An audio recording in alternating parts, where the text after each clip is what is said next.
Let's learn. The statements which can be written in the if-then form are called conditional statements. The part of the statement following if is called the antecedent, and the part following then is called the consequent. For example, consider the statement: the diagonals of a rhombus are perpendicular bisectors of each other. The statement can be written in the conditional form as: if the given quadrilateral is a rhombus, then its diagonals are perpendicular bisectors of each other. If the antecedent and consequent in a given conditional statement are interchanged, the resulting statement is called the converse of the given statement. If a conditional statement is true, its converse is not necessarily true. Study the following examples. Conditional statement: if a quadrilateral is a rhombus, then its diagonals are perpendicular bisectors of each other. Converse: if the diagonals of a quadrilateral are perpendicular bisectors of each other, then it is a rhombus. In the above example, the statement and its converse are true. Now, consider the following example. Conditional statement: if a number is a prime number, then it is even or odd. Converse: if a number is even or odd, then it is a prime number. In this example, the statement is true, but its converse is false. Proofs. Let's learn. We have studied many properties of angles, triangles, and quadrilaterals through activities. In this standard, we are going to look at the subject of geometry with a different point of view, which was originated by the Greek mathematician Euclid, who lived in the 3rd century before Christian era. He gathered the knowledge of geometry prevailing at his time and streamlined it. He took for granted some self-evident geometrical statements which were accepted by all and called them postulates. He showed that on the basis of the postulates, some more properties can be proved logically. Properties proved logically are called theorems. Some of Euclid's postulates are given below. 1. There are infinite lines passing through a point. 2. There is one and only one line passing through 2 points. 3. A circle of given radius can be drawn taking any point as its center. 4. All right angles are congruent with each other.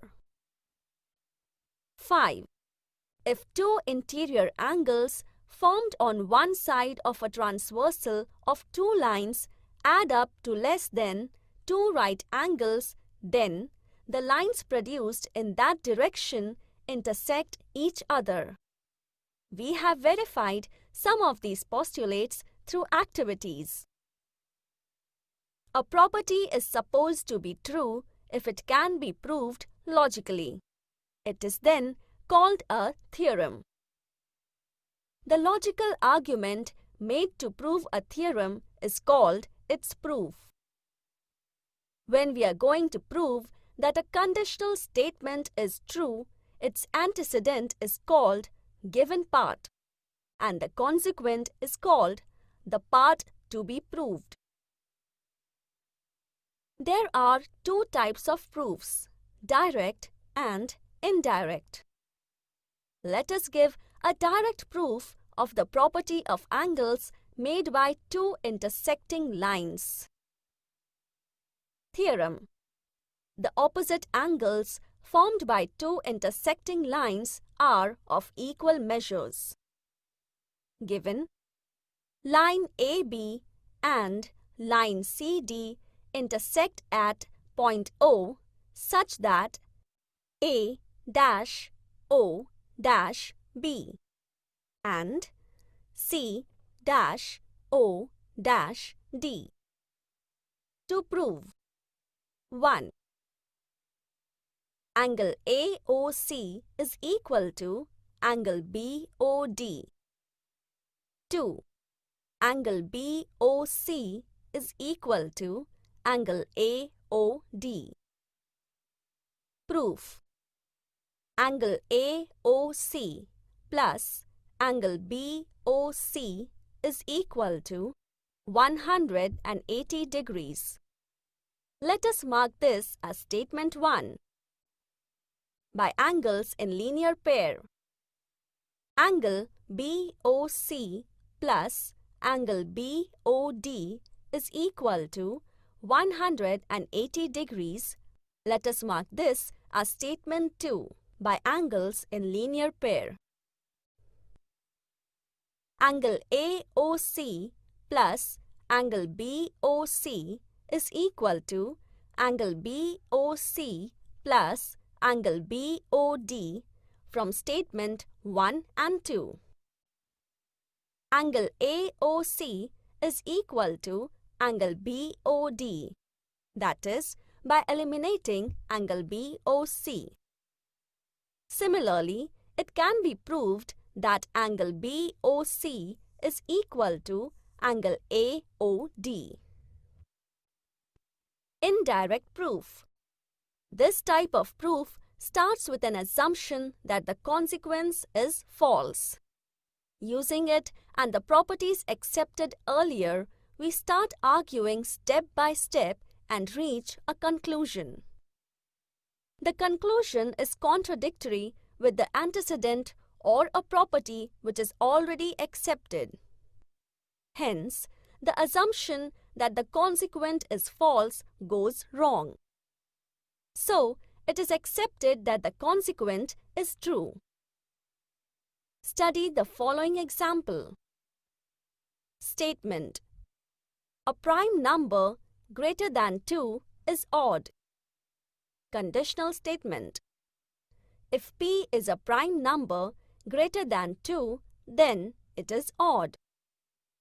Given P is a prime number greater than 2, that is, 1 and P are the only divisors of P. To prove P is an odd number. Proof. Let us suppose that P is not an odd number. So, P is an even number. Therefore, a divisor of P is 2. Let us mark this as statement 1. But it is given that P is a prime number greater than 2. Given. Therefore, 1 and P are the only divisors of P. Let us mark this as statement 2. Statements 1 and 2 are contradictory. Therefore, the assumption that P is not odd is false. This proves that a prime number greater than 2 is odd. Practice set 1.3. 1. Write the following statements in if-then form. 1. The opposite angles of a parallelogram are congruent. Answer: if a quadrilateral is a parallelogram, then opposite angles of that quadrilateral are congruent. 2. The diagonals of a rectangle are congruent. Answer: if quadrilateral is a rectangle, then the diagonals are congruent. 3. In an isosceles triangle, the segment joining the vertex and the midpoint of the base is perpendicular to the base. Answer: if a triangle is an isosceles triangle, then the segment joining the vertex of the triangle and midpoint of the base is perpendicular to the base. 2. Write the converses of the following statements. 1. The alternate angles formed by two parallel lines and their transversal are congruent. Answer. If alternate angles made by two lines and its transversal are congruent, then the lines are parallel. 2. If a pair of the interior angles made by a transversal of two lines are supplementary, then the lines are parallel. Answer. If two parallel lines are intersected by a transversal, the interior angles so formed are supplementary. 3. The diagonals of a rectangle are congruent. Answer. If the diagonals of a quadrilateral are congruent, then that quadrilateral is rectangle. Now students, let us solve the problem set 1. 1. Select the correct alternative from the answers of the questions given below. 1. How many midpoints does a segment have? A. Only 1. B. 2. C. 3. D. Many. Answer A. 2. How many points are there in the intersection of two distinct lines? A. Infinite. B. 2. C. 1.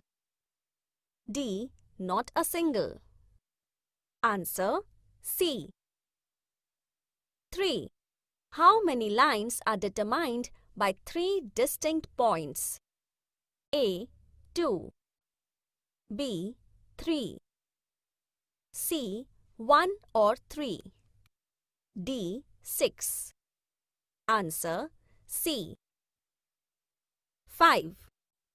If P dash Q dash R and distance of PQ is equal to 2, distance of PR is equal to 10, then find distance of QR. A. 12. B. 8. C. Square root of 96. D. 20. Answer B. 2. On a number line, coordinates of P, Q, R are 3, -5 and 6 respectively. State with reason whether the following statements are true or false. 3. Distance of RP plus distance of PQ is equal to distance of RQ. Solution. Distance of RP plus distance of PQ is equal to 3 plus 8. Therefore, distance of RQ is equal to 11. Answer. Distance of RP plus distance of PQ is equal to distance of RQ is a true statement. 4. Distance of PQ minus distance of PR is equal to distance of QR. Solution. Distance of PQ minus distance of PR is equal to 8 minus 3. Therefore, distance of QR is equal to 5. Answer. Distance of PQ minus distance of PR is not equal to distance of QR is a false statement. 3. Coordinates of some pairs of points are given below. Hence, find the distance between each pair. 1. 3, 6. Solution. Coordinate of the first point is 3. Coordinate of the second point is 6. 6 is greater than 3. Distance between the 2 points is equal to 6 minus 3, which is equal to 3. 2. Minus 9 minus 1. Solution. Coordinate of the first point is minus 9. Coordinate of the second point is minus 1. Minus 1 is greater than minus 9. Distance between the 2 points is equal to minus 1 minus minus 9 in brackets, which is equal to minus 1 plus 9, which is equal to 8. Distance between the 2 points is 8. 3. Minus 4, 5. Solution. Coordinate of the first point is minus 4. Coordinate of the second point is 5. 5 is greater than minus 4. Distance between the 2 points is equal to 5 minus minus 4 in brackets, which is equal to 5 plus 4, which is equal to 9. Distance between the 2 points is 9. 6. Minus 25 minus 47. Solution. Coordinate of the first point is minus 25. Coordinate of the second point is minus 47. Minus 25 is greater than minus 47. Distance between the 2 points is equal to minus 25 minus minus 47 in brackets, which is equal to minus 25 plus 47, which is equal to 22. Distance between the 2 points is 22. 5. Answer the following questions. 1. If A dash B dash C and distance of AC is equal to 17, distance of BC is equal to 6.5, then distance of AB is equal to how much? Solution. Distance of AB plus distance of BC is equal to distance of AC, as A, B and C are collinear. Therefore, distance of AB plus 6.5 is equal to 17. Therefore, distance of AB is equal to 17 minus 6.5, which is equal to 10.5. Answer. Distance of AB is equal to 10.5. 2.